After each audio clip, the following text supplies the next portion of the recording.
ازيكم يا شباب عاملين ايه؟ جايب لكم النهارده وحش الاداء حرفيا. موبايل جايب شاشه 165 هرتز ومعالج سناب دراجون 8 اليت الاقوى في السوق فعليا، وبطاريه 7800 ملي امبير، ارقام مش طبيعيه بصراحه. وكل ده موجود في وحش النهارده وان بلس اي 6. تعال نشوف الكلام على ايه، وقبل ما ابدا ما تنساش تعمل لايك للفيديو وتشترك في القناه، ويلا بينا.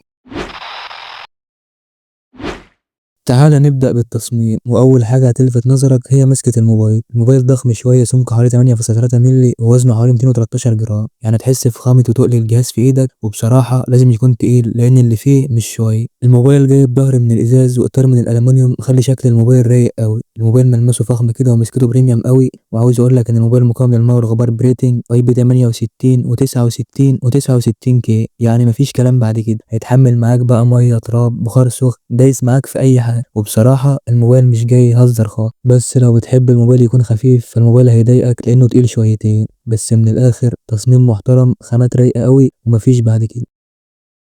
ندخل بقى على الشاشة، ودي من أحلى الحاجات في الموبايل بصراحة. الموبايل جايب شاشة أموليد بحجم 6.83 بوصة ممتازة قوي، ودقتها 2800 في 1272 اللي هي 1.5 كي تقريبا، ودي أعلى من الفول اتش دي بكتير. والمفاجأة بقى معدل التحديث هنا 165 هرتز، وده بيدي سلاسة جامدة قوي للموبايل. سواء بقى بتسكرول أو تلعب ألعاب تقيلة هتاخد أداء مش طبيعي. السطوع هنا بيوصل ل 1800 نيتس، يعني هتشوف كويس تحت الشمس. والشاشة هنا بتدعم كل اللي نفسك فيه، دولبي فيجن و اتش دي ار 10 بلس ومليار لون، والصورة فيها عمق والوان فعلا جامدة. الشاشة ممتازة، واحدة من اقوى الحاجات في الموبايل، ومناسبة جدا لاي محتوى او جيمز. وعاوز اقول لك ان الشاشة ما فيهاش نقطة ضعف واحدة.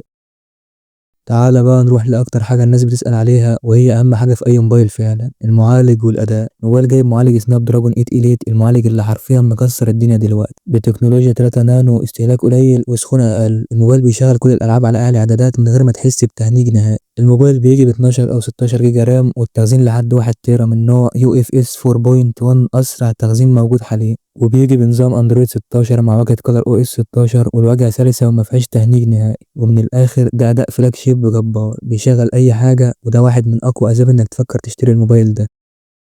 تعالى بقى نروح لعين الموبايل. الكاميرا: الموبايل جايب كاميرا رئيسية 50 ميجا بكسل، فتحة عدسة 1.8 ومعاه مثبت بصري او اي اس، والعدسة التانية 8 ميجا بكسل للتصوير الواسع. الفيديو هنا 4K مع 60 فريم، والكاميرا الأمامية جاية 16 ميجا بكسل. وعاوز اقول لك ان الكاميرا هنا كويسه جدا ومناسبه للصور اليوميه سواء بالليل او بالنهار، والفيديوهات هنا جودتها ممتازه قوي. بس لو انت شخص بيهتم بالتصوير الاحترافي، يعني رو شغل تعديل تقيل، تصوير ليلي جامد، هتلاقي موبايلات تانية تتفوق عليه. لكن للمستخدم الطبيعي مش هيأثر معاك في حاجه. تعالى بقى نروح للبطارية والشحن، وعاوز اقول لك ان البطارية هنا في حتة تانية. الموبايل جايب بطارية 7800 ملي امبير، وده رقم جامد اوي في الفئة دي بصراحة. تديك يوم كامل مع الاستخدام التقيل، ولو استخدامك هادي شوية اكيد هتكمل معاك اكتر من كده. والموبايل جاي معاه شاحن 120 واط، هيشحن الموبايل من 0 ل 100 في حوالي 40 دقيقة تقريبا، وده اسرع من موبايلات اغلى منه بكتير. وبالنسبة لحجم البطارية مش هتلاقي اسرع من كده بصراحة. وعاوز اقول لك ان البطاريه والشحن من اقوى النقط في الموبايل حرفيا، ولو انت استخدامك كتير سرعه الشحن وقوه البطاريه هيريحوك قوي.